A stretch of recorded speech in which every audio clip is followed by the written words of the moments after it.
We're live. What's up, everybody? It's Tyler with Hook Sets Are Free. Welcome back to another live. It is Saturday night, April the 13th, about 15 or 20 minutes past my regular time, so not too bad. But yesterday was my middle child's 6th birthday, and we had some festivities that ran through yesterday and into today, most of today, and we're having my niece over for a sleepover tonight. So I just put the kids down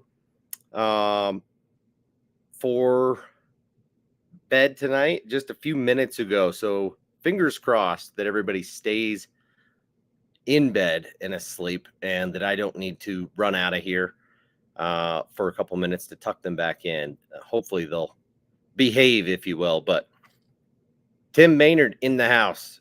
I was running late, but not terribly so. Just, 5 minutes or so. Frank, Mr. Grimy himself, how's it going? JP, Brendan, yo. Yeah, I have. It's been a little while since I've been live, so I apologize for that. Lil Tommy in the house. What's up, guys? Hope you're having a great night. We're drinking a Bell's Two Hearted, which is one of my favorite IPAs to drink. Grabbed a 6-pack yesterday. Managed to wrap up work a little bit early, and the dude I was working with said he had never been fishing and wanted me to take him, and I was able to. Well, he was able to convince our supervisor to let us go fishing on the clock, which was sick. So I got to teach my coworker how to fish, and we managed to catch just one while the two of us were out. Was a decent little fish, maybe a 2.5 pounder or so. He was stoked on it, and then he decided to leave. I went to a different fishing spot and managed to catch an even better fish, maybe 3.5 pushing 4. Did not have a scale on me to weigh that puppy, but caught both of those fish on different rigs. Earlier this week, I caught a fish on this same rig you just saw that last fish on, and that was the new VMC swinging Ned head that is actually super sweet. So, Tim, I'm drinking a Bell's Two Hearted IPA. It's that much cooler that it's got a fish on the label of the beer, but it is an actually delicious beer. Kind of rides the line in terms of being a middle of the road IPA where it's not too fruity, but also not too hoppy. It's got kind of a perfect balance of the two. So, yeah, that Ned swinging head from VMC. Love it because it is a swing head design, and it has the Nico hook on it. So absolutely love that hook. You could rig it either way so that it's exposed, or more likely, which is what I've been doing, just rigging it weedless, Texas style. And yeah, I was using a Yamamoto 3-inch Yamacraw on the back of that. And then the other fish that I had caught, I took this picture after I unhooked the fish, but I was using a drop dead Ned style presentation. So had a little Ned jig as the weight on bottom of the Ned rig or of the drop shot with a little baby. I think it was just like a Zoom chunk, but the tiny size. And up from that, I had a Nico Octopus, which blew my mind. I've now thrown that rig a couple of times, but I will say it's remarkable how well that bait sits in the water. So here is the swinging Ned head. If I can get this one out of the package.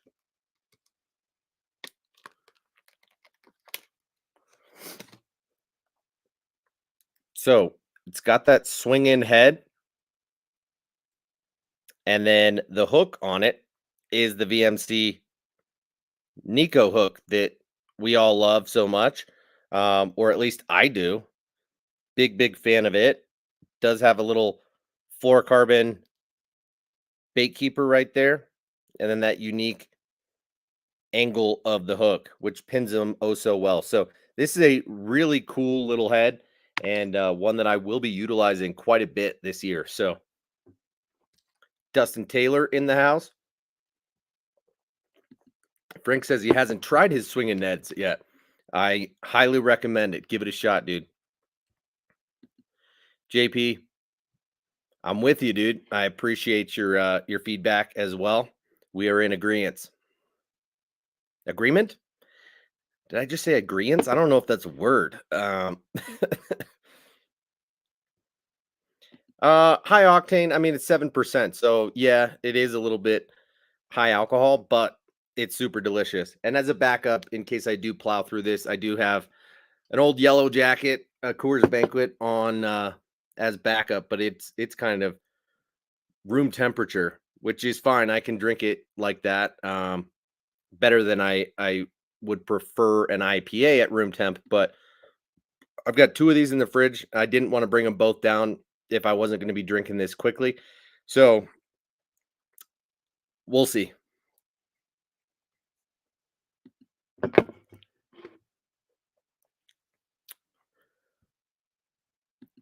Yeah, I mean, I would imagine they could sneak up on you.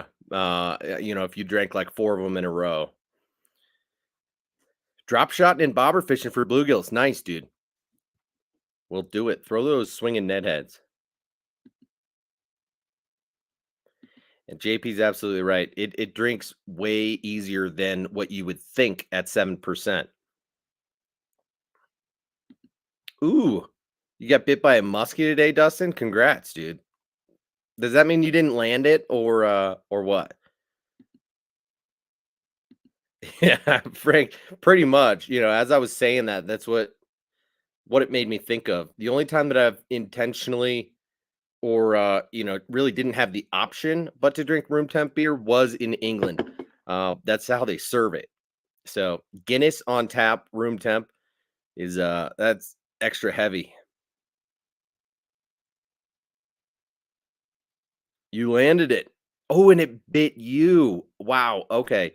So you didn't just get bit like the muskie ate your lure. Uh Holy shit. And when you were handling it, it bit you. That's brutal. 3 of the 7 that bit you last week. Dude, you got to be careful, man. That is crazy.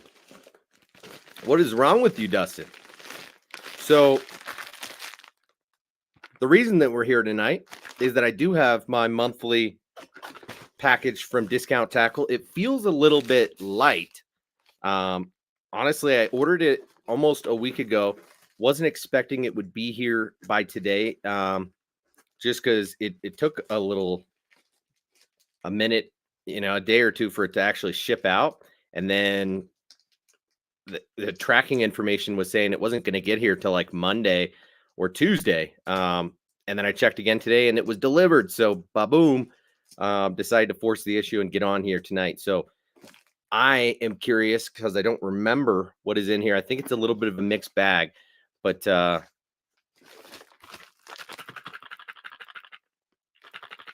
hear at least one thing rattling in there, but I think there might be some terminal tackle, maybe 1 or 2 hard baits, and then some soft plastics. Let's go ahead and get into it and see what we got. Only 10 people in here tonight. It's a little bit quiet. I didn't give much of a heads up. Plus, there was no Debo tonight. But have you guys been watching any of the pro circuits? We've got shite. I've got the kids awake and walking around downstairs. That's not a good sign.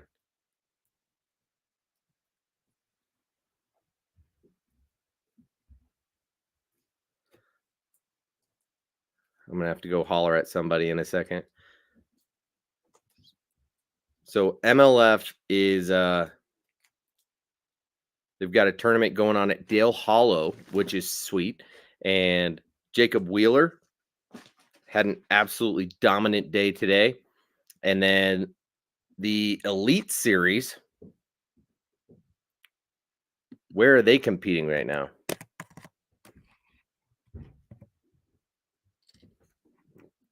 I'm going to mute you guys real quick and holler at these kids.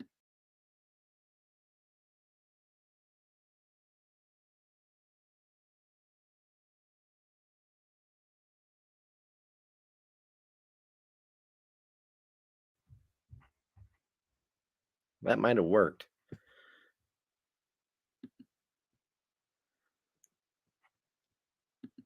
I don't know if that worked, but the Elite Series is at the Harris chain right now. And it is some lesser known guys who are leading the pack there.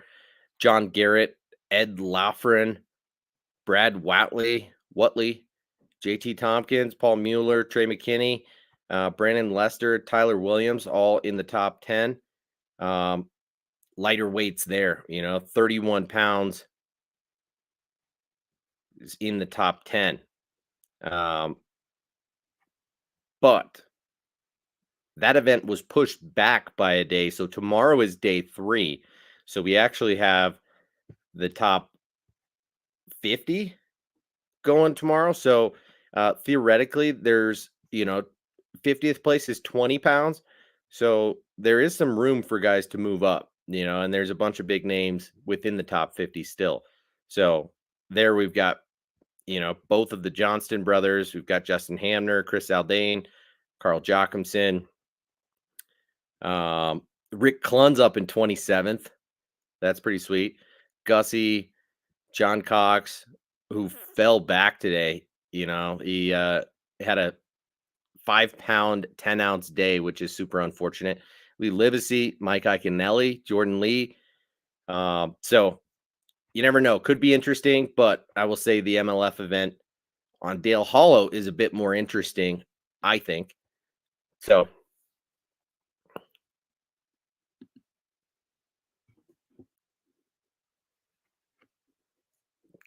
I mean, you might be right, but I still think they're hammers. That's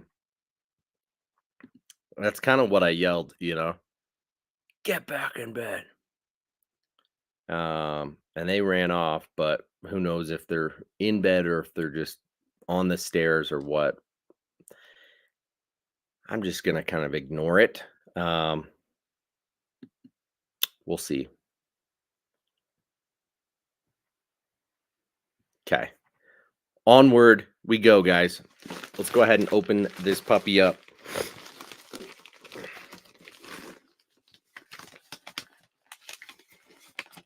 And the sticker is 4th of July. So we paid $81 for this package here. And doesn't look like a ton of stuff, but let's go ahead and see what we got in here.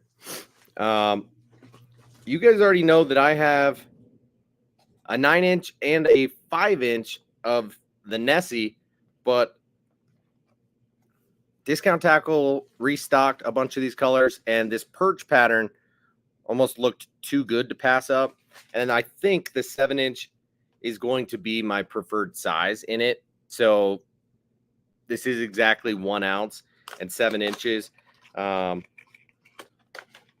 haven't actually thrown the Nessie yet, so I'm not going to buy any more of these until I actually see the action in the water and determine whether there is a time and place that I will be using this regularly. But I do like the design and the way that it's built.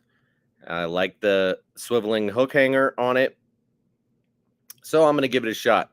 But this perch pattern imitates a perch and a bluegill really well. So decided to pick one of those puppies up, and they're really affordable. I want to say I spent like $8 or $9 on it. $8.99. So right there, $9. So that's why you see that I'm not like stocking up on a bunch of these, just getting kind of one in each size to see how they swim and whether or not I really see a place in my arsenal for it. And I will keep you guys posted to let you know what I think about the Nessies once I do have a chance to fish them. You know, the 9-inch is huge. Okay. Significantly bigger. The 5-inch is tiny, as you would expect. I do think the 7-inch is going to have the most play in my fishing. Also give me the most amount of confidence. So very subtle bait. The Jesse. Caro is in the house. Hit the like button, please and thank you. Appreciate you, Caro. Waking up from a nap. Right on. Well, I've opened one of these before. I picked up another one in a super wild, bright color. This is the Bill Lewis Gnat. Children,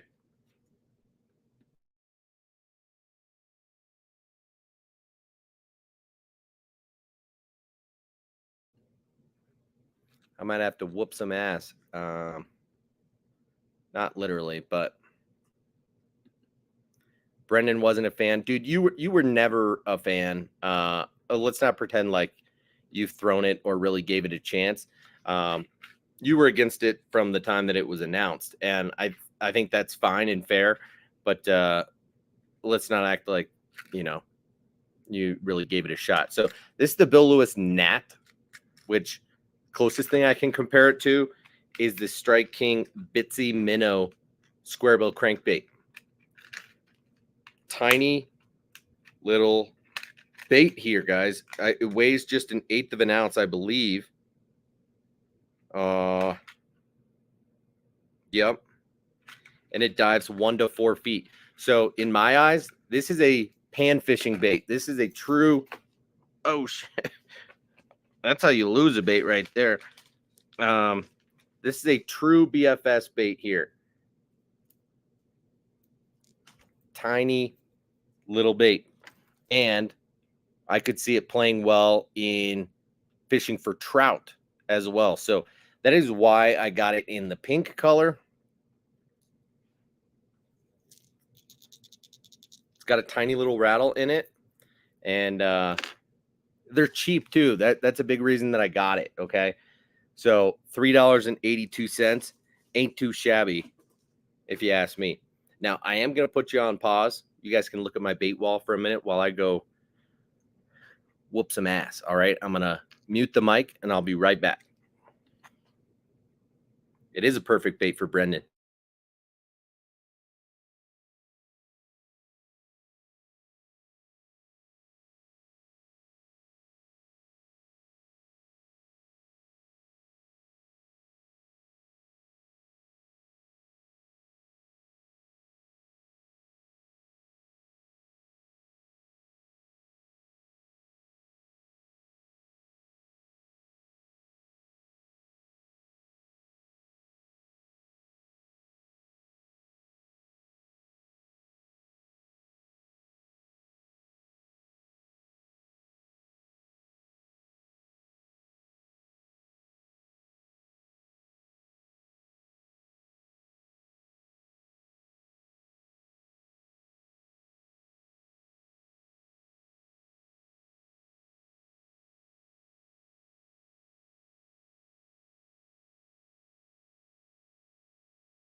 Pardon me.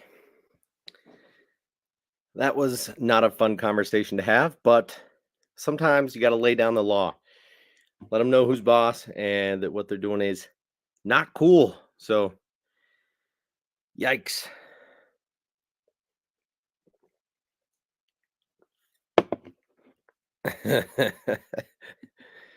Oh, I didn't whoop anybody's asses, but I did nearly tackle my 8-year-old as I went up the stairs. They started running up the stairs. I caught her on the way up. Um So sorry for the delay, guys. Hopefully we shouldn't have any more interruptions, but you never know. All right, let's move on to a highly anticipated release, although I will say I'm still a little bit skeptical. And that's the Bellows Shad Elastomer. Okay.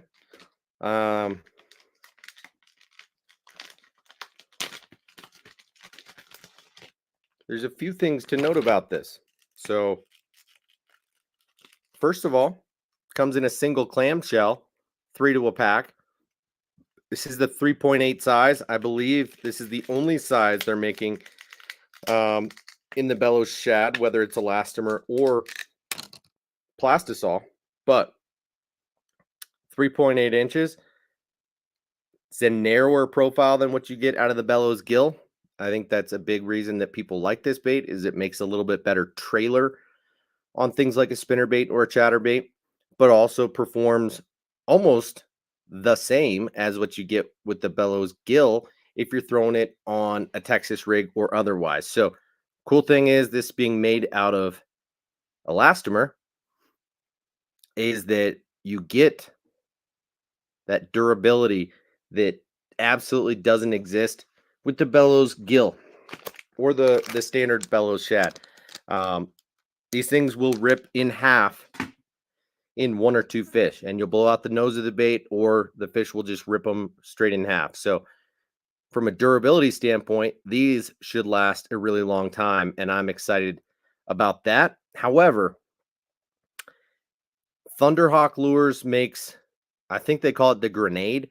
A couple of years ago, they came out with it's a Bellows Gill made with elastomer, and I did not like the action nearly as much. Found that really I had to throw it on like a Tokyo rig or drop shot, or a weighted Texas rig in order to get it down to the bottom. And then it doesn't have the same action on the fall. So it kind of changes it in terms of what you do with the bait or the type of confidence that you have in it. But I am curious to see, and I will throw this more as a trailer and other things like that. So I got it in 2 colors. This is AJ's Dark Juice, which is essentially just like a green pumpkin purple. And Dustin and JP have the same question. And indeed, it does still have the same Geek Crack Frito smell. So it does still have the same scent, which is awesome. Something that you don't really find in Z-Man products. Very few of them are actually scented, and the ones that are infused with Procure, which is not necessarily my favorite type of scent. So individual clamshells, and it comes with a slit on the clamshell on the top, so you can have one of these rigged up on a Texas rig, which is super sweet. You can leave your hook in the bait and still store it in the clamshell without having to take the hook out. I don't know how often I'll actually do that, because one of the big advantages to elastomer is that they stay durable, and you can take your hook out and re-rig it another time, and it's not going to blow the nose out nearly as easily as with other baits. So I also got it in just a straight black and blue, which you guys know I throw a lot of black and blue chatter baits, black spinner baits, and buzz baits. So versatile colors, just kind of a green pumpkin and a black and blue for the most part. So those guys, not as cheap, right?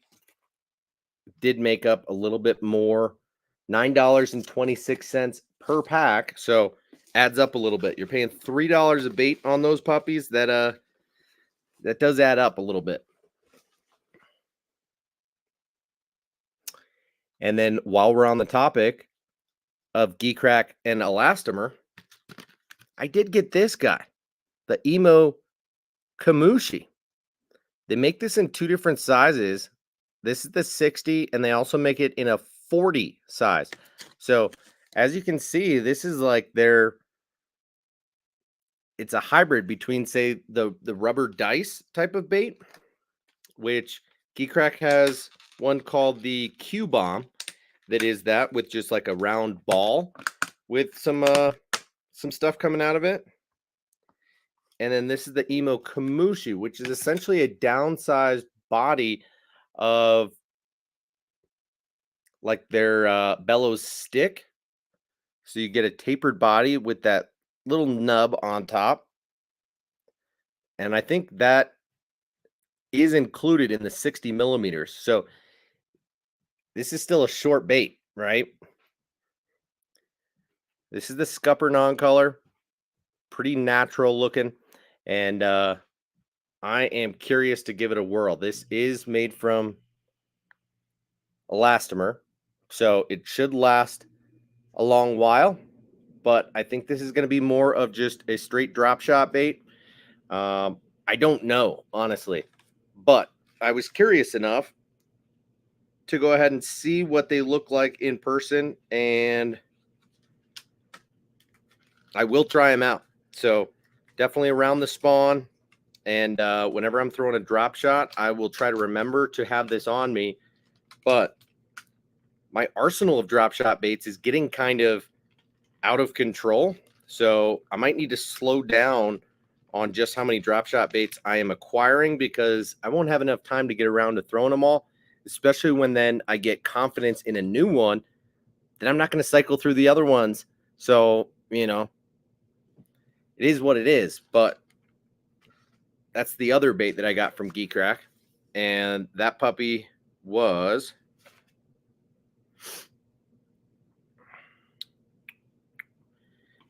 same price, $9.29 for the pack of 3. Also expensive, okay?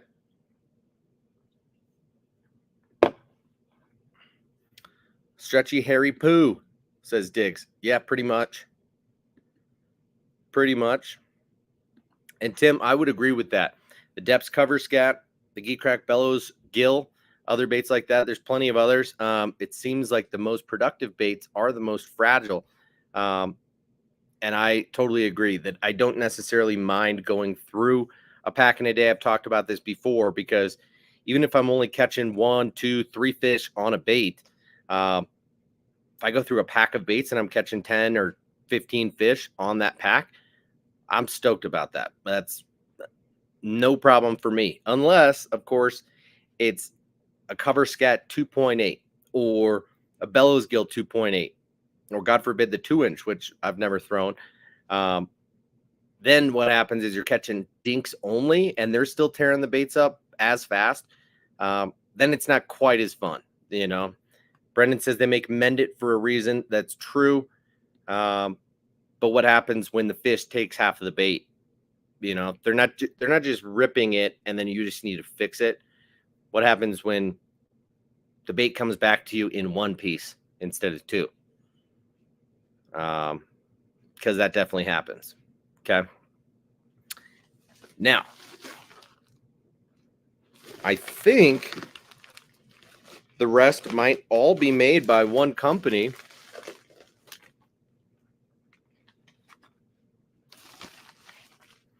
And it's newer to Discount Tackle. Not super cheap, but I have heard nothing but great things. No pun intended. But this is all stuff from Great Lakes Finesse. Okay? So, I did splurge a little bit. I just did a little sample, kind of one of each bait to get my hands on them and see what they're like and be able to show you guys and then try them out. So I'd love to know your guys' feedback on whether or not you've tried these yet.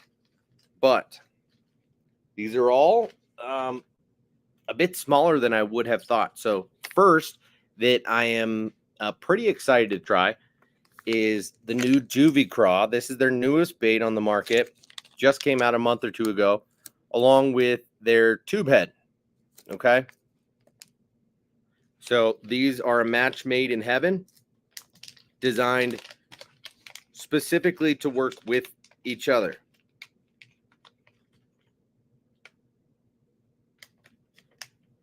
I think I hear those children, and I'm not going to be as nice next time.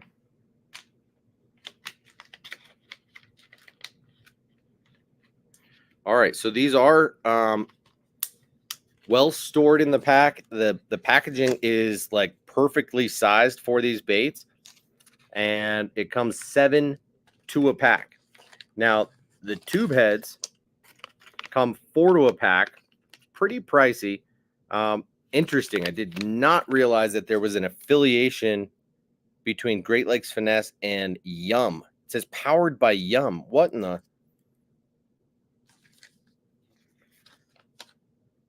Really? Did Yum buy Great Lakes Finesse or something like that? It says designed by a group of hyper-competitive tournament anglers, Great Lakes Finesse makes products built for highly pressured fish that shy away from traditional baits. We focus on finesse fishing baits and products that help you catch the most stubborn fish in the lake. Our baits catch fish that others can't. Powered by Yum. What in the what? Do you guys know that? Brendan says GSM owns them. Okay. I did not know that.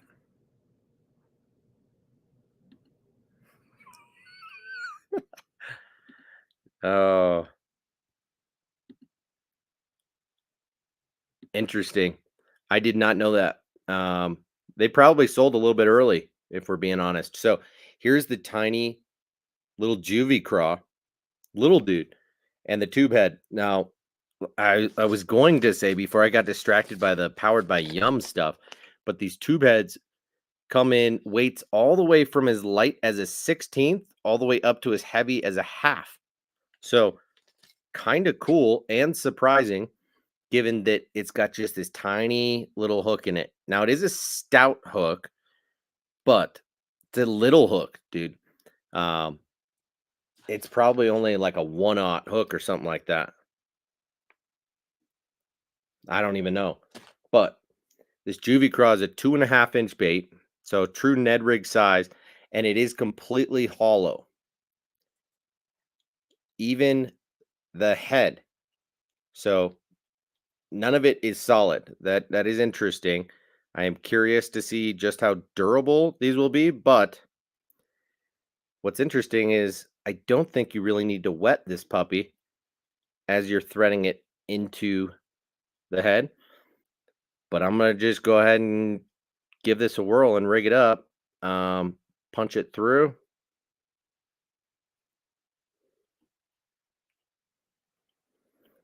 And show you what we're working with. Show me what you're working with. Okay. The way that I've seen it is like so, where this hook is coming out right in between these two tentacles in the back. Okay. And that is a nice looking little bite-sized presentation, I will say. The hookup ratio on that thing is going to be fantastic. The snag ratio on it is also going to be fantastic. So you do kind of need to fish this in open water where you are not prone to a lot of snags, but where there are a lot of fish and they are highly pressured. I wonder if this would make a good drop shot bait as well. I don't know that. I don't know what kind of posture it has, but being a hollow bait, it very well might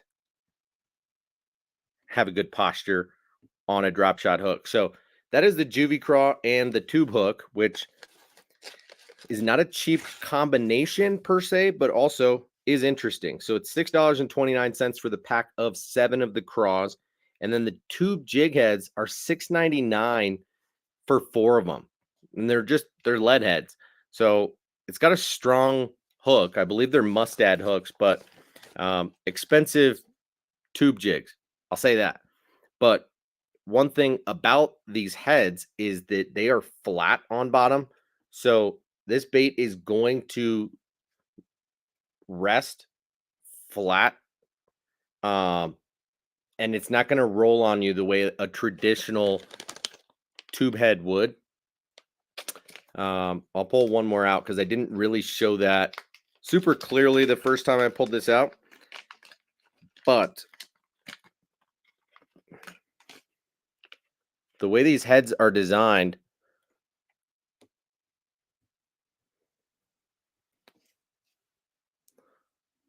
are totally flat on bottom. So cool design. Beefy hook. I think it's a cool situation. So worth trying, worth checking out, getting my hands on. And then I did get one of each of the other baits. So let's start with the Travis Manson special.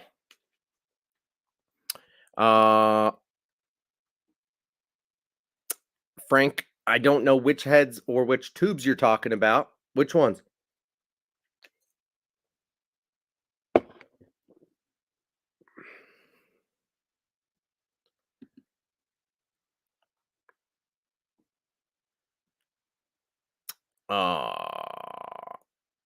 Yeah, I don't know if I'm going to do that, Frank. I suppose it's possible. Huh. I do think it would look a little silly, but let's give it a shot. Okay. So what you're saying is you could rig it like so. Tuck that into the body, and then you're not going to snag nearly as easily. You got the body a little bit folded up, but that does work. Okay. I did not know that. That's good to be aware of.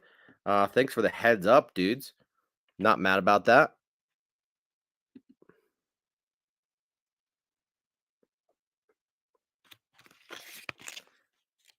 Next up is the 2.75-inch drop minnow. And this is in the meltdown color. Totally chartreuse. Smallmouth. Bedfish. Wow, this bait is a lot stiffer than I would have thought. Interesting. But I guess it has an interesting density in terms of the soft plastic to where this thing sits perfectly horizontal in the water. And if it does, I am jazzed about that. And you guys know I'm a big fan of that, especially when it comes to the Baby Z2, which is one of the main reasons I'm such a big fan of this bait. So if this dude does the same, then there very well might be a time and place for it for me.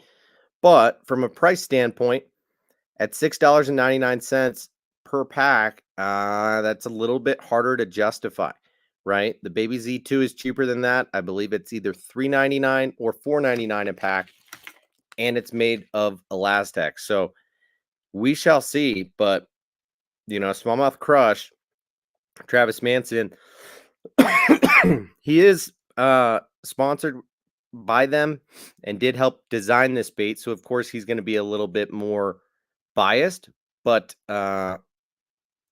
he fishes the thing all the time, and I guess he uses it on a drop shot as well as on a moping style situation. Demiki, whatever you want to call it, but on a jig head, straight retrieving it and or dropping down to the fish, letting it sit in their face. So I might also even throw it on this swinging Ned head. That could be a match made in heaven. So we'll see. Kind of depends on what the actual buoyancy is of the bait, but I haven't tried them. Yes, Tim, they are neutral buoyancy. So I doubt they'll make quite as good of a Ned bait as they would a drop shot. But Diggs is absolutely right. Stiff in the body, but the tail has a ton of action. That is exactly what I just got out of that. You think it definitely looks silly? Yeah, it does. You know, it's all balled up a little bit, but it is weedless. It works. I'd probably just throw it on an EWG with a bullet weight in the front if I was gonna rig it weedless, but it's good to know that that's a possibility. I guess, you know, if you're throwing this and you're getting a little bit hung up and you're nervous that you're gonna lose the rig, then maybe you tuck it in like this and then you're a little bit more safe. But I doubt I'll fish it like that. I don't know. You would Nico rig the craw. I think getting a bullet weight into this thing is going to be near impossible. Okay. Um, where did I put the pack of them? It is not made like a traditional tube, my dude. So hollow, hollow, hollow, hollow, hollow, hollow all the way. There's nowhere really for a bullet weight. Sorry, a nail weight to fit. Even if you were using like the Z-Man nail weights, the what do they call them? The Nico weights. I don't think that would work. So that gets a little bit tricky. I don't know how you'd Nico rig it. Excuse me. Shoo.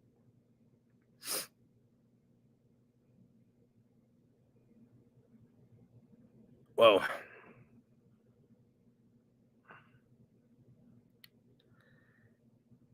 Who was?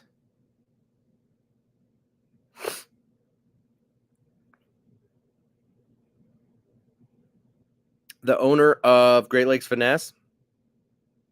Yeah. I've seen him on a few lives talking about the baits, but I thought he was the owner of the company. I didn't know they sold like that.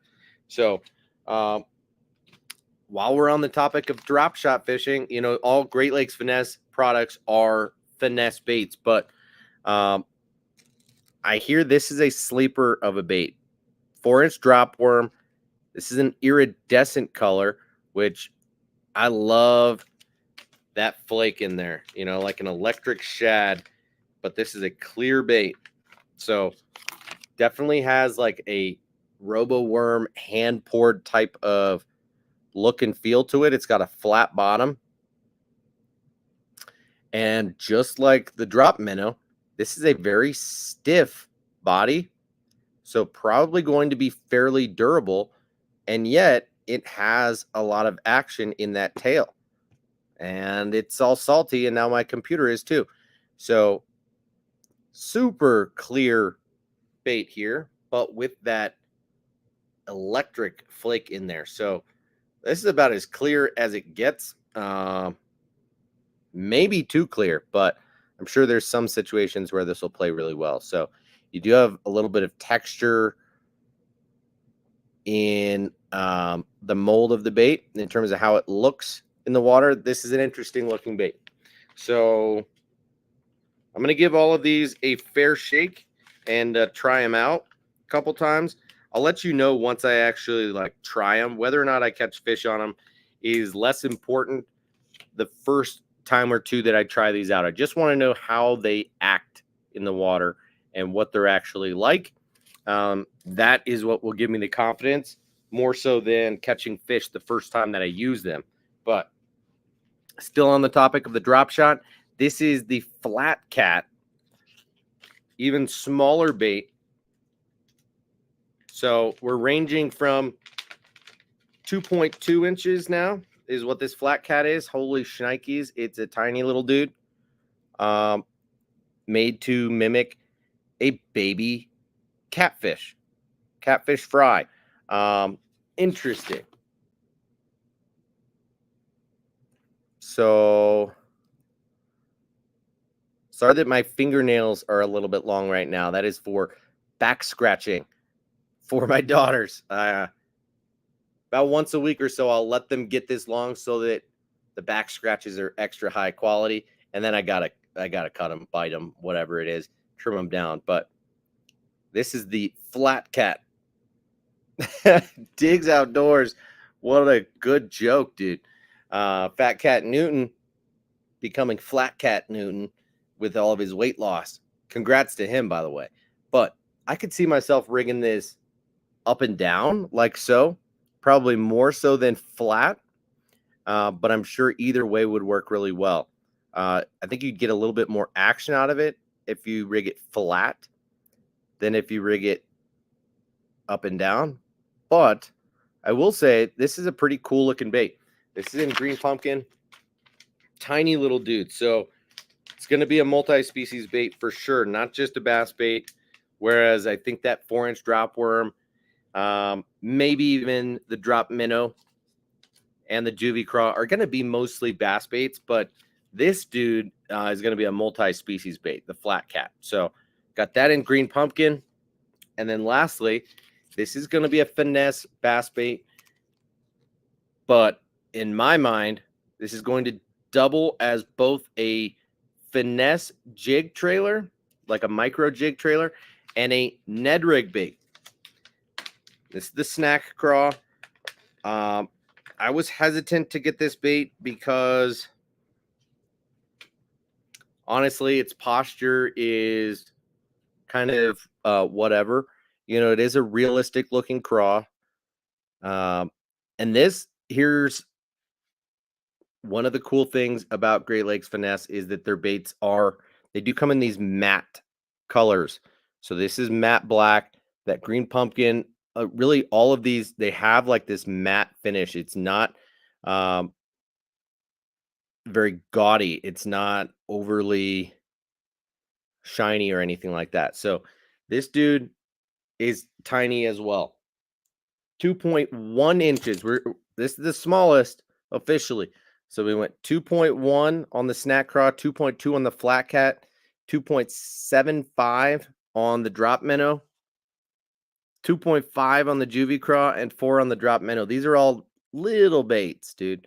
And that's another reason I really just got one pack of each of these. I think this could be awesome on a super finessey jig.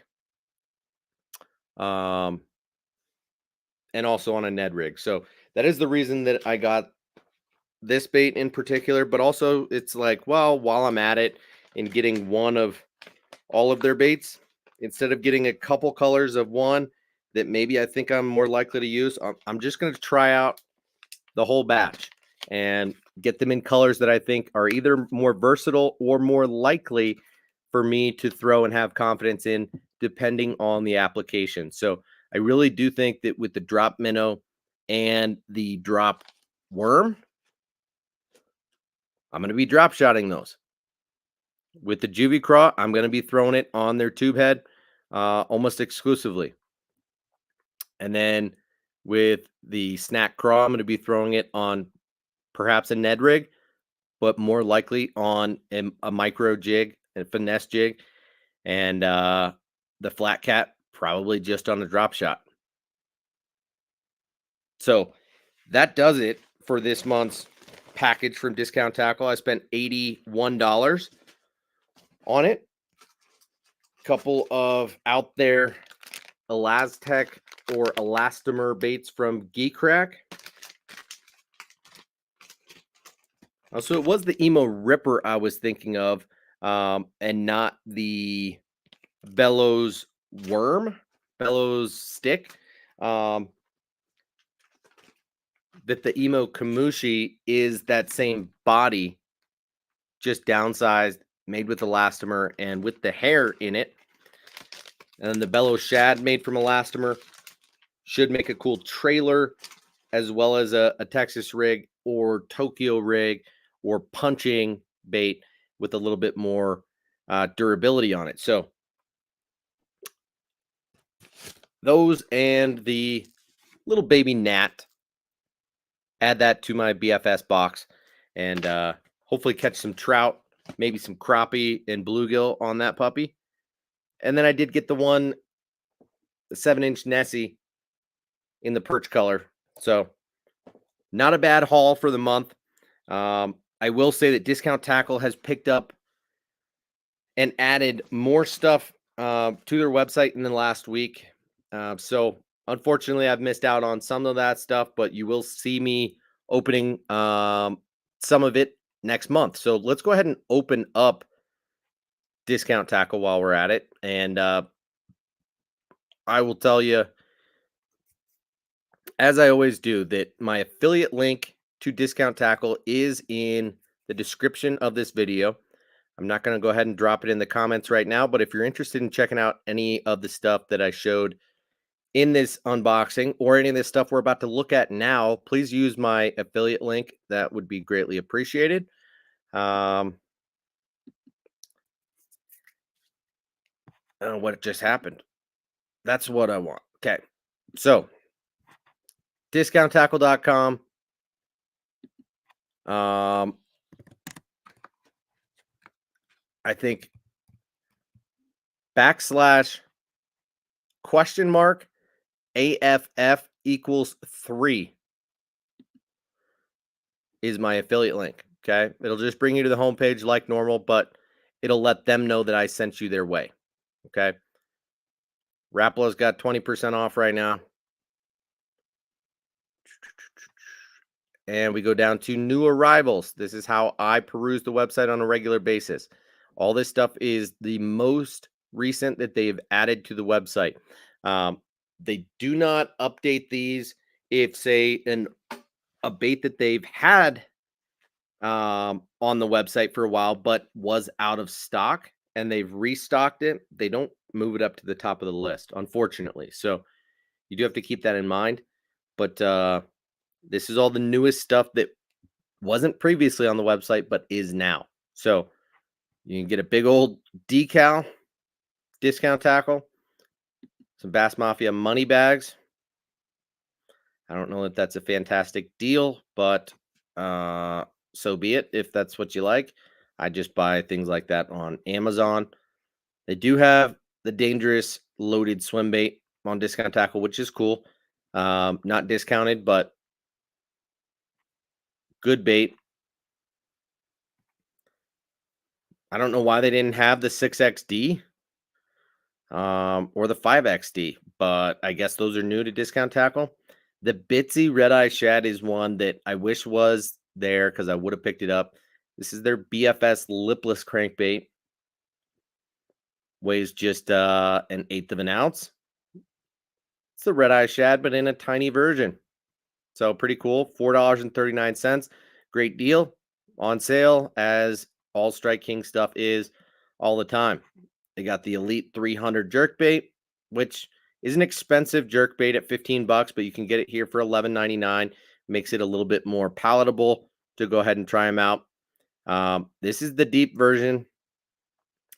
So it is going to go, 10 feet deep or so. The KVD jerkbaits do go fairly deep, especially the deep version, but they make these in some pretty sick colors. Matte Pro Bone looks nice. Matte Strobe Shad looks really cool. Phantom Bluegill, a little bit wild for me. Pro Blue in 2 different. I like that glimmer a little bit more than I do like the flash. Pro Oyster. I've always liked the oyster color. Pro Shizzle. They're putting Pro in front of all these. I guess they're just a little bit higher end finishes. Pro Siren looks cool. So not mad about that. I may or may not try those at some point. I do have a lot of the KVD jerkbaits as it is before these elite ones came out. So they do have the regular diver, which I think is more like a 4 to 8 foot diver. They say 4 to 7 here, and it comes in those same colors. So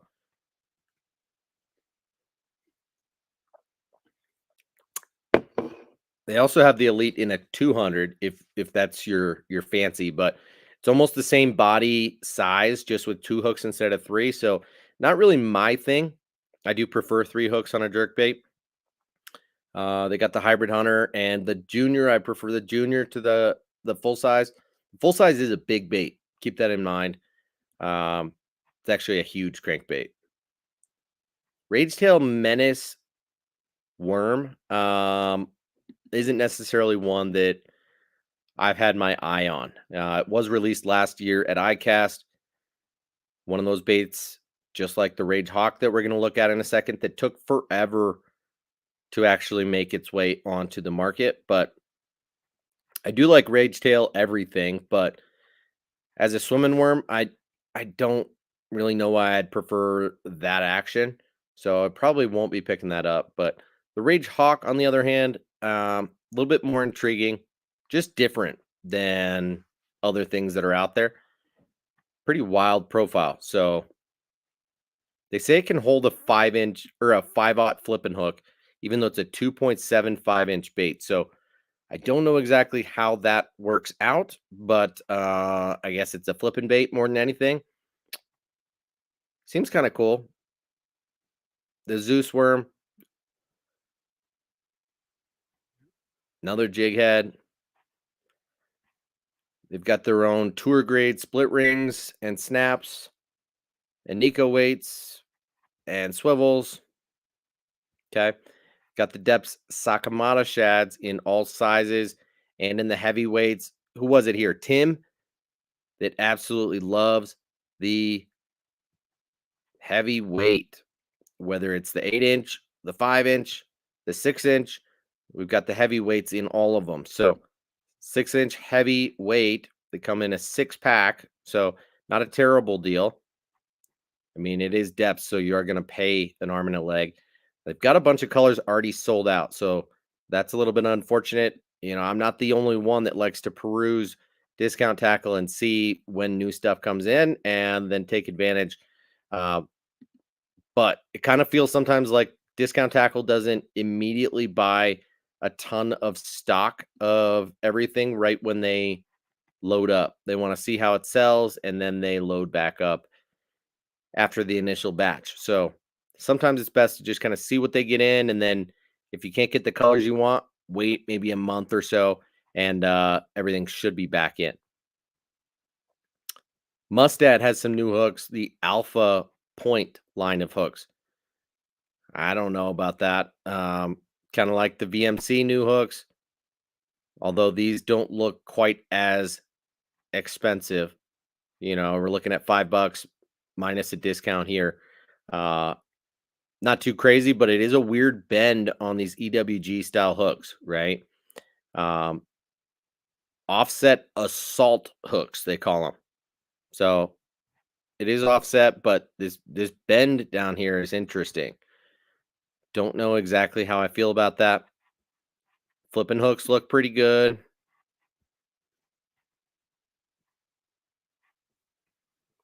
Nico hooks look pretty good. And then Gamakatsu has their new Nano Alpha hooks. So nano coating, just took a bunch of hooks that they already have and then, added the corrosion resistance layer to them. So you can get their Superline EWG hooks for not that much more expensive, but they're going to be more durable and prevent rust and all of that. So pretty cool. And then if we make our way down, bunch of Northland tackles. So if you like the Smeltonator jig heads, a little bit expensive, but if that's what you're into, you want to be like Gussie, go for it. They've got them in stock. So you get 3 jig heads for $7.19. So a little bit pricey, but good looking jig head for sure. And then Northland Tackles got their own frog now. And they've got a rattling tube jig, and then Great Lakes finesse, and we're into just about where we were when I made this purchase. Zoom's Shimmer Shad, you know, Zoom put out a chatterbait trailer. I'm not going to try that. And there we are. The Batra X looks like an interesting frog. I'll say that. Pretty cool that they've got this double hook built around the tail that is swiveling.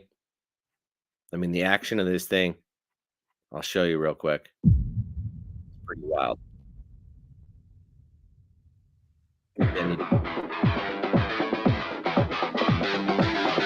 I don't know how it walked over that stuff with this double hook built into the tail. I don't know how it comes over cover like that.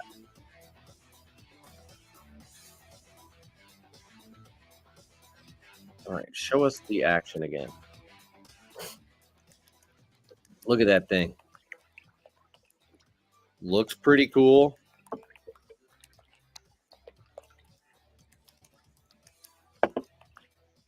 Nice to know that if you get short strikes, that you can still get hooked up, most likely. Interesting nose on there. But how does it come over and through the shit like that without picking up all that? Table turn. Okay, let's go back to this. How?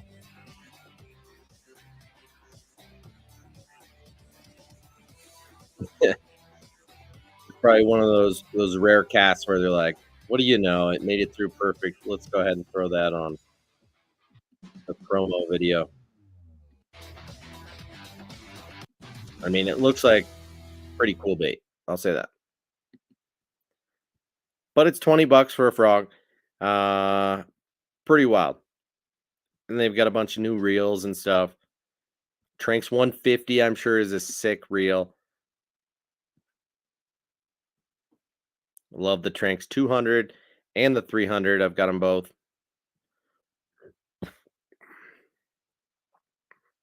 And that about does it for now in terms of what I wanted to look at. You got all your Great Lakes finesse business, G-Rat, and then all those Kitech baits that I opened like a month ago, maybe 2 months ago, and the G-Crack baits. So anyway, check out my affiliate link if you're going to buy anything at Discount Tackle. But yeah, we've been on for an hour and 4 minutes. I'm down to hang out a little bit longer.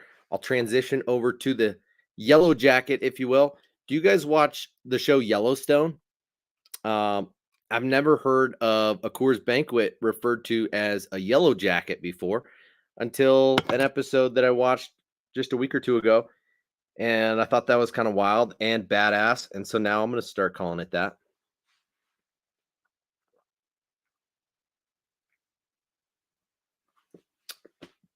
All right, Brendan, thank you for the correction. That back hook on the Batra X cannot swivel all the way around. So I guess it's just always pointed up so it can ride over cover a little bit better. Okay. Megabass does have mysterious ways.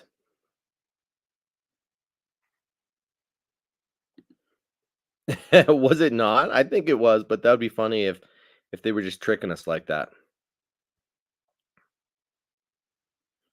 That's two of you guys now that have the Batra X but haven't used it.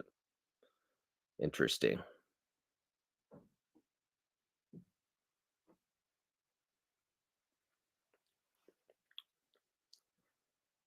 Oh, Brendan.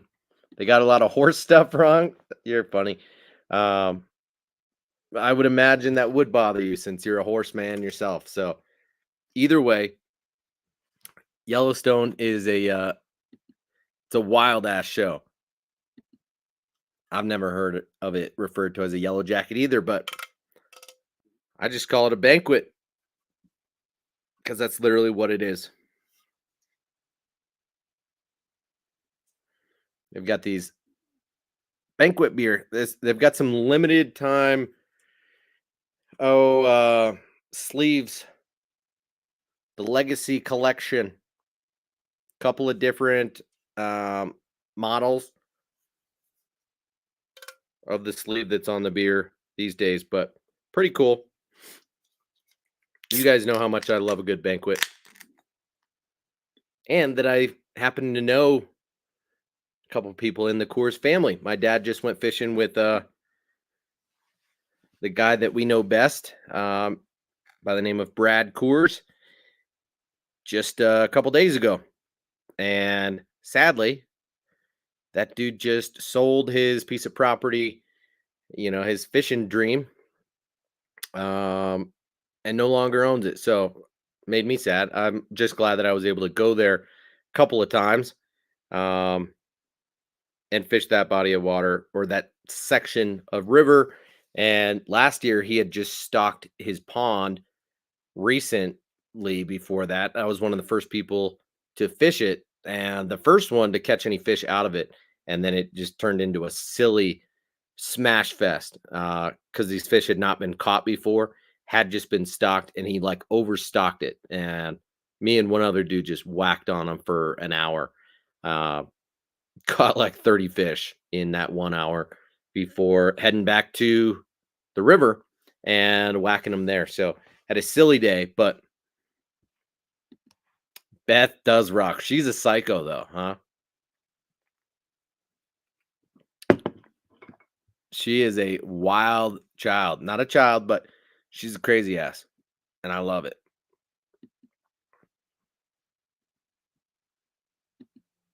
When you put spurs on backwards, it would drive you nuts. Definitely a fun watch. Well, I don't know horses well enough to know kind of what they did wrong, but I hear you. I believe you. Your daddy was a silver bullet man. Yeah. Well, there was only a short period of time where I preferred a silver bullet to a banquet.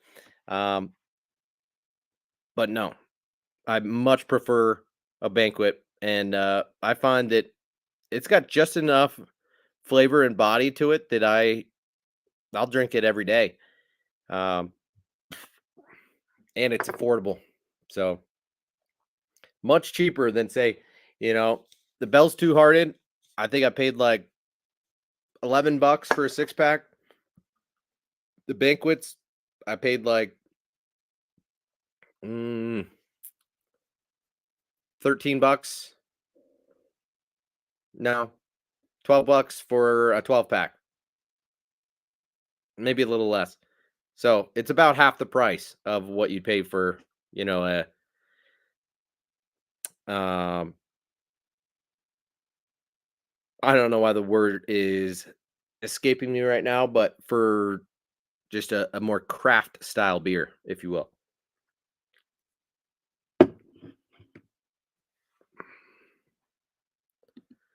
I admire her too. She's got a lot of character and she's not afraid of anything.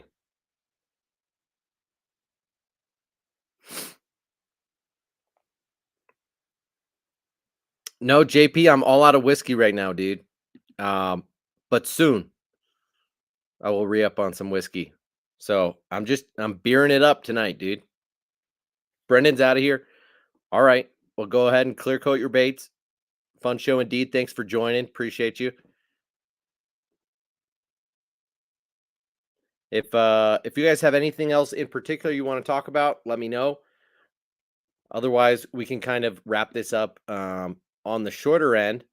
Tonight is UFC fight night. It's UFC 300, and I believe we've got just 2 fights to go.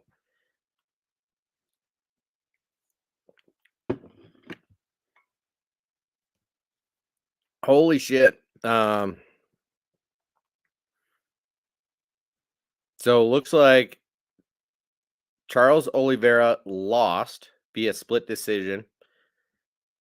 Max Holloway beat Justin Gaethje in the last seconds of the 5th round by way of knockout. That blows my mind, especially in the last seconds. Justin Gaethje has a absolute chin on him. So Happy for Max Holloway that he still got it. I mean, he's proved that the last couple of fights, but dude's getting older, and Justin Gaethje is he's a tank of a human. So we've got a women's fight coming up right now, and then the title fight between Alex Pajeda and Jamal Hill, which should be super cool. But I didn't buy the pay-per-view. I'm not watching the fights tonight, but curious about it. Yeah, JP, I don't keep a big stock, dude. I usually just roll through one or two bottles at a time, and if I've got too much in stock, then I'm drinking it every night. And if I'm drinking it every night, then my wife starts to think that I have a problem, and I wouldn't want her to get the wrong idea. And so I'm just trying to, strike a nice little balance, stay in her good graces, and also enjoy myself when it's appropriate, right? So it's usually either beer or whiskey. It's rare that I have both at the same time, but I just happen to have beer right now. I'll probably have whiskey tomorrow or sometime this upcoming week. I tend to rotate between one or the other, but it's possible I'll be on Monday. My wife works on Monday night. Uh, I think she doesn't work Monday night, but she has book club, so that's a toss up on whether I will be on or not. We'll see.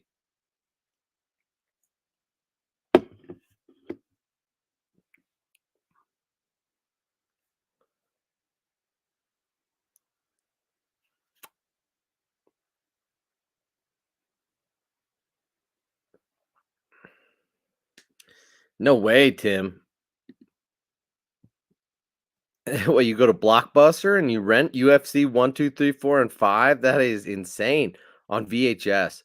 Isn't it crazy to think just how far technology has come, right?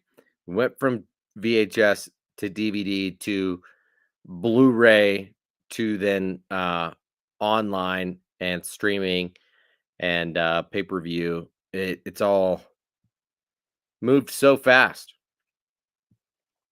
but that is fun to remember. That's crazy. Well, good on you, JP. You limit yourself to a couple nights a week.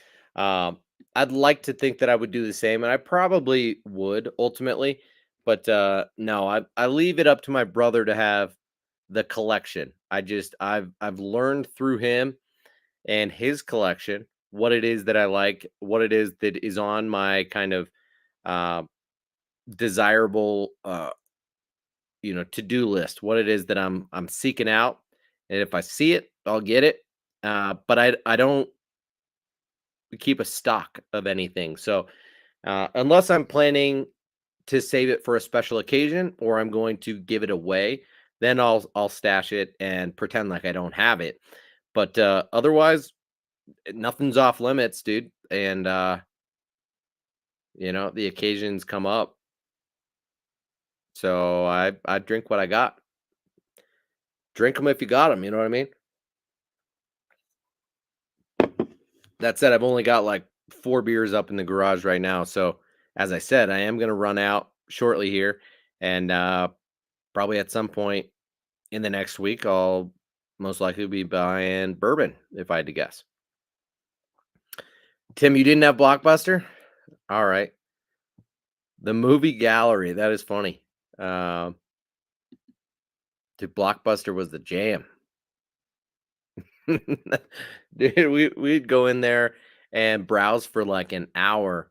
And you're not even watching anything, right? It's like you're at the library where you're looking at the front cover and then reading the synopsis on the back cover. You're looking at what it's rated and how long the movie is and who the actors are. And then based on what section of the video store it was in, you'd see how many they have in stock, how popular of a movie it was. This was all like pre Rotten Tomatoes or anything like that, right? You didn't know whether it was a good movie or a bad movie, but you might go off of who your favorite actors were or how new the movie was. Um, or just what the movie store's anticipation was of popularity, um, that would influence your decision making. And I mean, shit, we paid uh, $6 or $7 back in the '90s. Even yeah, it was in the '90s. To rent that movie for like 48 hours, and then you got late fees hitting you immediately if you didn't return it on time. Um, it was crazy expensive, but that's just the way it worked back then. So that's why we got DVD burners. You know what I mean? Make a fresh copy of that puppy, and then you get a little bit sneaky, and you realize, oh shit, maybe I should just go to the library and check out a bunch of movies, and I'll just burn all those. Same with the CDs, and you start building a wicked collection of stuff that you bootleg copied because you can, because you've got the technology built into your computer to be able to do so. And you just buy a stack of blank CDs and blank DVDs. Yeah, JP, those fees added up quick, dude. It was brutal. That's why you start thinking creatively and burning your own. You know what I mean?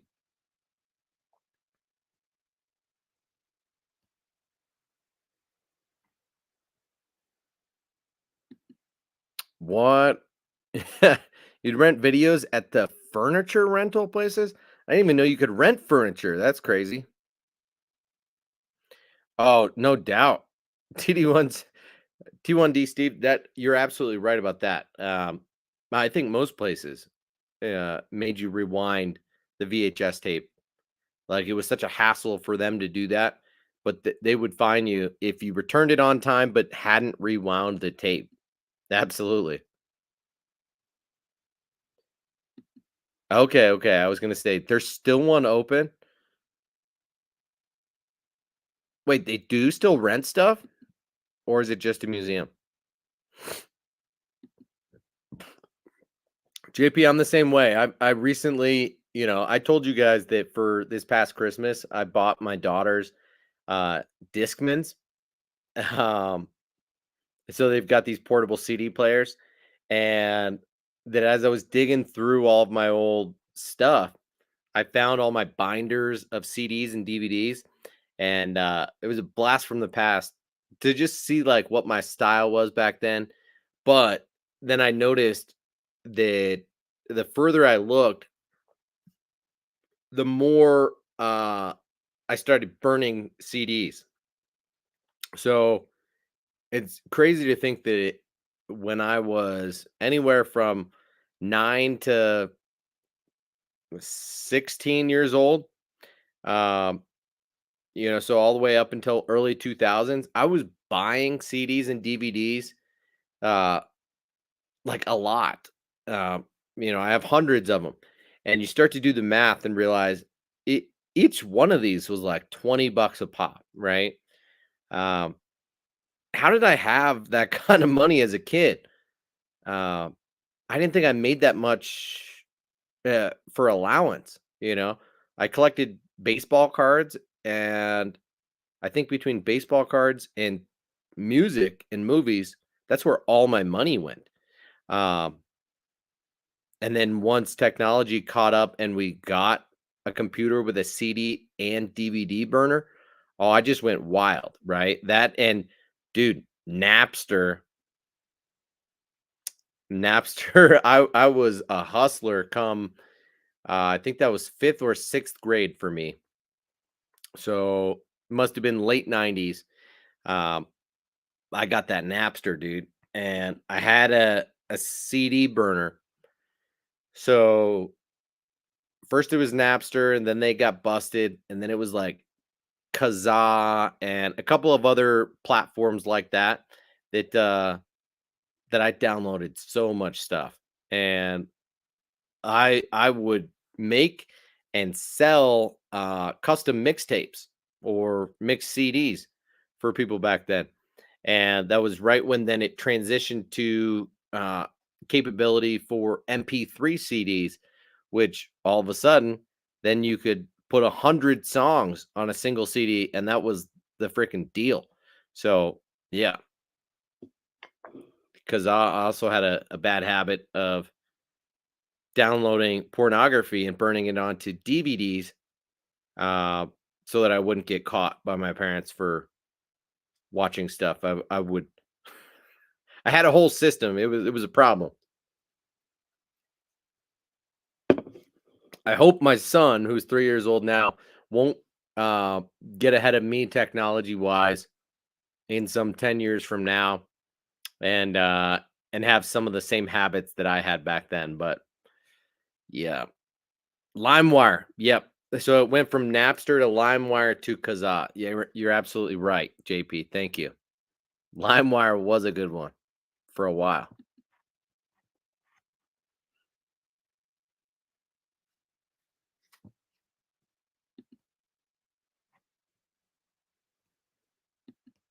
Are you talking about pornos or you're talking about just R-rated movies? You're crazy, Dustin. Um, your mom wouldn't even look at the videos?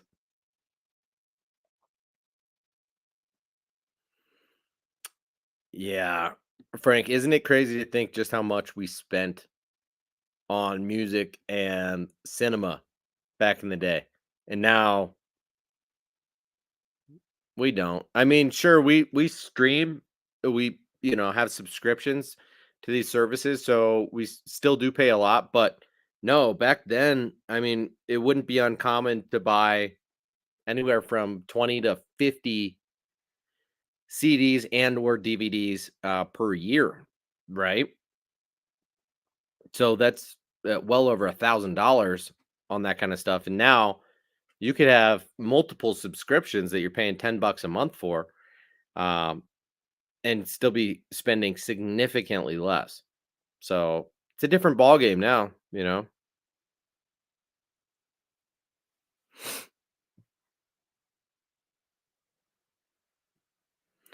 Don't you say that, Dustin? No way, dude. My kids don't have access to technology like that. My oldest daughter is 8. My youngest is 3. My middle just turned 6, and dude, they don't. I said I just got them a Discman. All right, just goes to show they don't have iPads, they don't have computers. Uh, that they use computers at school these days, which kind of chaps my ass a little bit, but um, that is how they're learning about technology. They won't get phones until they're teenagers at the very least, if not closer to when they start driving. Uh, like they're just I'm trying to raise them to be old-fashioned kids, that wanna spend time, using their imagination, spending time outside, connecting with other people, real people, face to face. So, it's a weird time that we're in, though, because most kids that my kids go to school with or that live in my neighborhood have access to everything from a very young age. So we're kind of doing things against the grain by a long shot. But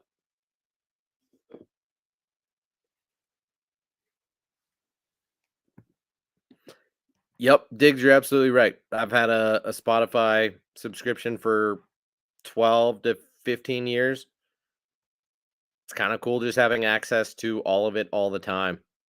Yeah, create your own little playlist, your mixed CDs, if you will, and got it on the go. You can download it to your phone. You don't always have to have an internet connection. It's a different ball game that we're playing these days, but it's pretty cool.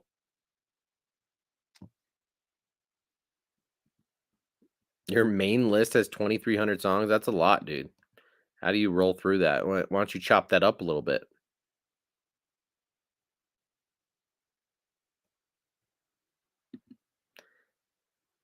Yeah, I mean, had I lived one generation prior, I would have been real big into records, and I'm sure it was the same exact way.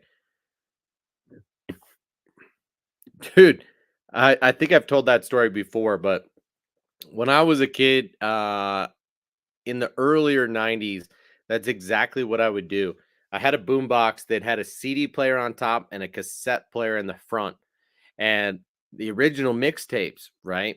You put a blank cassette tape in the tape player, and there was a record button there. So you put in a CD with a blank tape in, and you'd scroll to the song that you wanted that was on your CD, and then press pause, press record on the tape where it was blank, where you're at the beginning of the tape, press record and press play on the CD and just let it do its thing, play through the song. The second that song ended on the CD, press pause or stop, and then press stop on the tape. And boom, you've got one song recorded on your mixtape. And you leave it there. Don't rewind, because then you record over it. And so it took a while to make a mixtape. And that was the original way of burning a CD, right? Was just one by one. You had to have a collection of CDs to be able to make a true custom mixtape, because that was right before Discmans came out. You know, you had the old school Walkman that only played cassettes. That was the deal, dude.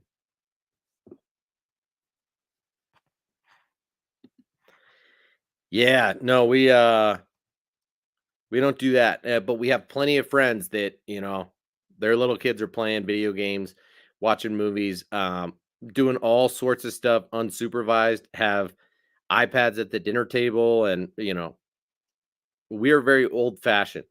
We dinner with no technology, no devices, at the dinner table, all together, face to face, have a conversation every single night, talk about our highlights and lowlights of the day. We play board games as a family. We might have like one movie night a week. Um, and we do have subscriptions to Netflix and Disney Plus. So once or twice a week, the kids will get to watch a show, maybe an episode or two. So if you were to add it up, our kids probably get like 3 to 4 hours of screen time a week, including a movie once, and it's with us. The TV shows might happen because we need to do some cleaning of the house. We're preparing for dinner and homework's already done. The kids aren't getting along. They're, you know, melting down, whatever it is. But yeah, it's very minimal. Otherwise, our kids, they draw, they read, they play pretend. Um, they've got great imaginations. They're very creative and well behaved kids, right? So it's nice that their attention span is, I don't even want to say normal, but it's like it's better than average, right? Kids these days have horrible attention spans and are very impatient. Like my 6-year-old just turned 6 yesterday, had two girls over today for a play date, and then they went out to get their nails done. That was like her birthday party, if you will. And I guess when they went to the nail parlor, uh, one of the girls whose parents let her use an iPad at the dinner table, and they're watching movies every night. Her siblings are playing video games all the time. She's overstimulated all the time. She could not sit still to get her nails done um, while they were there. They left, got their nails done, and were back home in 45 minutes today. Um, it was absolutely brutal. Julie in the house. How you doing tonight? We've been on an hour and a half. We're probably going to dip out of here pretty soon. Sorry that timing didn't line up great with you, Julie, and sorry that we're talking about nothing related to fishing right now. We're talking about my children, and we went back in time talking about technology and just how much everything has evolved in the last roughly 25 to 30 years. But yeah, fun times. So I apologize that tonight was not as much about fishing. We really just did a short little rundown of how my fishing has been in the last week. It's nice that I've been able to get out a few times, catch a handful of fish this week. Really, 4 or 5 fish is about it, but some decent ones. I mean, this fish was a hog, right? Big dog.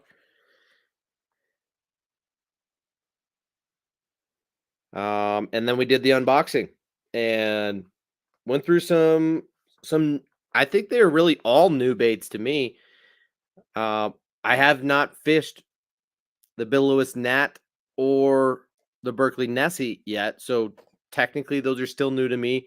Even though I've bought one of these and one of each of the other sizes of the Nessie, but the two Geek Crack baits are new to me, and all of the Great Lakes finesse stuff is new to me. So, um, pretty cool. I will try to make a point to get out on the water and fish with most of this new stuff sooner than later, and I will keep you guys posted, let you know my thoughts and opinions on them. Although I'm acquiring new baits like you would not believe, right?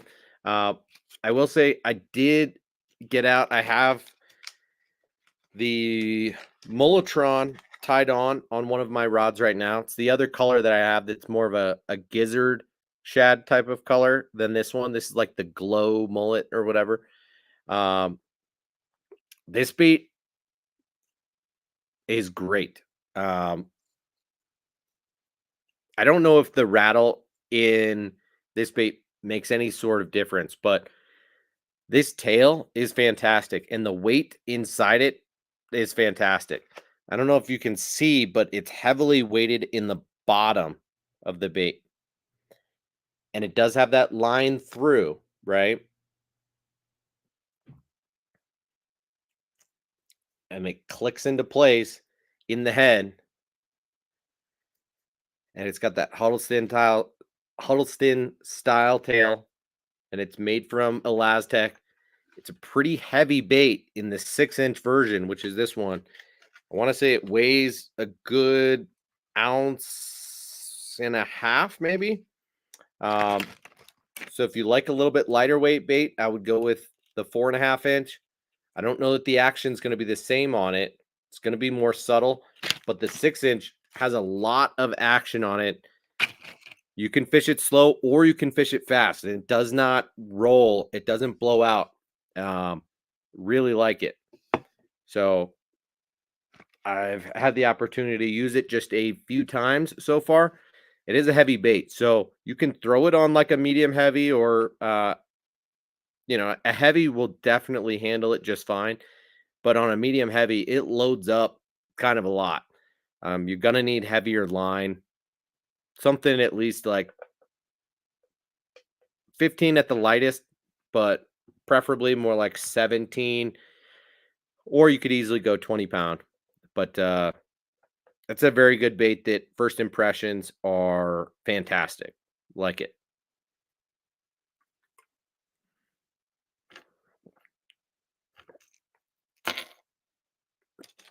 I need to try the Bass Pro Square Bill, the new XPS cranks, because I got a great deal on these and they look fantastic. And it's just about square bill season for me. If I had to guess, my water is probably in the upper 40s. So pre-spawn is just about to turn on. We've had some warm days, so I think fish are kind of confused. They're starting to move up. Uh, the water's not anywhere warm enough for them to spawn, but the water or the weather outside, the air temps have been like unseasonably warm. At least, the last 3 days in a row, we've had 70-degree weather. So maybe water temps are warming up quick. I don't know for certain, but um, it's all happening quickly. And so right after ice out, I caught some fish, and then there was a good couple weeks there where it was wonky. Every time I went out, I got blanked, didn't catch a single fish. And then this past week, it's turned on again. So hopefully all is good, and it's going to start getting real good.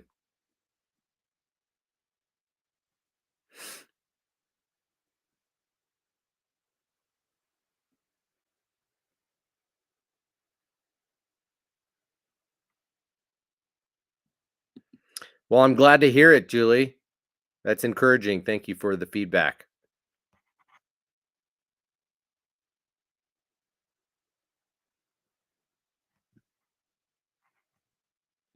JP got out last weekend. Fishing was really tough, but got third place on the co-angler side.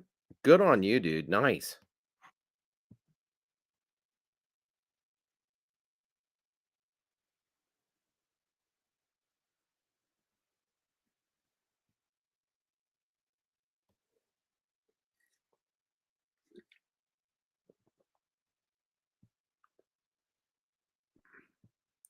Low 50-degree water. Yep. So I don't think we're terribly far off from each other.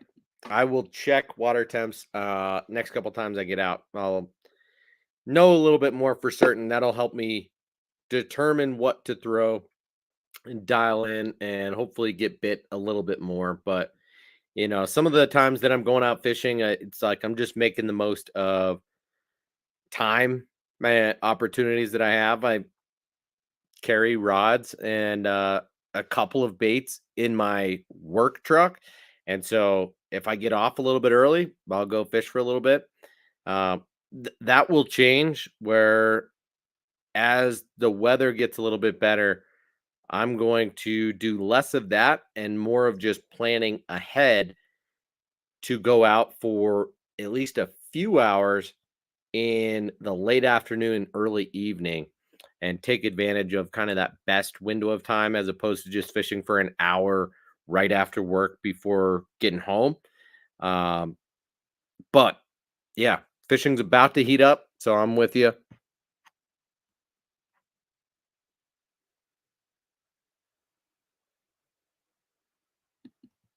You're happy with that finish. Well, of course you are, dude. Third place ain't bad. All right, guys, we're an hour and 40 minutes in. I'm going to top it off right there. I'm going to finish the rest of this beer.